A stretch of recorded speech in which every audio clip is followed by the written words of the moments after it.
हमारी असली ताकत क्या है? 100 किलो वजन उठाना, पहाड़ तोड़ देना? जी नहीं।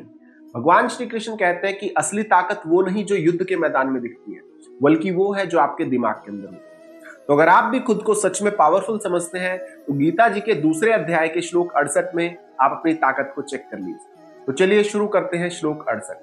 तस्मा तस्य महाबाहो निगृहीतानि सर्वशः इंद्रियाणि इंद्रियार्थ भय तस्य प्रज्ञा प्रतिष्ठिता।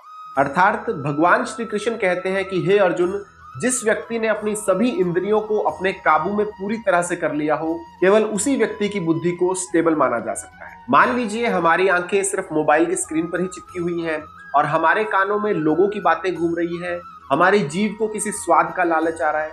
ये सब इंद्रियां यानी कि हमारी आंख, कान, जीभ, ये सब हमारे मन को भटकाने का काम ही तो करते हैं। लेकिन जो व्यक्ति इन्हें काबू में रख सकता है वो ही एक सच्चा ज्ञानी व्यक्ति कहलाता है।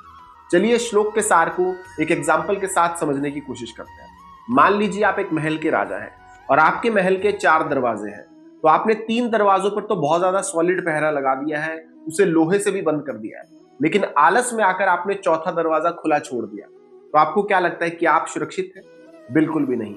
दुश्मन उसी खुले दरवाजे से घुसेंगे और आपके महल पर कब्जा कर लेंगे। तो इससे आपकी बाकी के 3 दरवाजों को सुरक्षित करने की मेहनत बेकार चली गई। तो दोस्तों ठीक इसी तरह से हमारी इंद्रियां यानी कि आंख, कान, जीभ, ये वही महल के दरवाजे हैं कि हम डाइटिंग तो कर लेते हैं यानी कि जीभ पर कंट्रोल, लेकिन आंखों से खाने की चटपटी चीजें देखते रहते हैं और बस ध्यान भटक जाता है और डाइटिंग वहीं पर खत्म हो जाती है। तो भगवान श्री कृष्ण यही समझा रहे हैं कि जब तक सारे दरवाजे बंद नहीं होंगे तब तक आप स्टेबल माइंडसेट वाला व्यक्ति हो ही नहीं सकते। तो दोस्तों ये श्लोक हमें सिखाता है कि असली बाहुबली वही है जिसने अपने मन के सारे दरवाजों पर ताला लगा लिया।